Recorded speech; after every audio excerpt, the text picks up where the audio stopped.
माथेलो में एजाज हुसैन मेमण की खबर मूजिब मीरपुर माथेलो वेझो जहानपुर में समेजा बिरादरी के 14 सालन के नीगर वकार अली के मुबना तौर ते दोस्ती न रखण ता वहशाणे तशद्दुद जो निशानो बनायो वियो।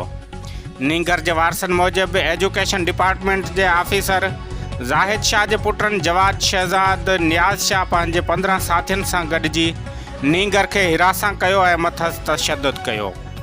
मुतासिर नीगर के वालिद फ़कीर मोहम्मद समेजो IG सिंध ऐं SSP घोटकी का मुतालबो कयो आहे ता बाअसर जवाबदारन के फौरी तौर गिरफ्तार करे इंसाफ़ फराम कयो वञे। होॾे जमायत इस्लामी यूथ विंग ज़िला घोटकी के सदर अली हसन मंसूरी पिणु वाक़े की मज़म्मत कंदे जवाबदारन की गिरफ्तारी जो मुतालबो कयो आहे।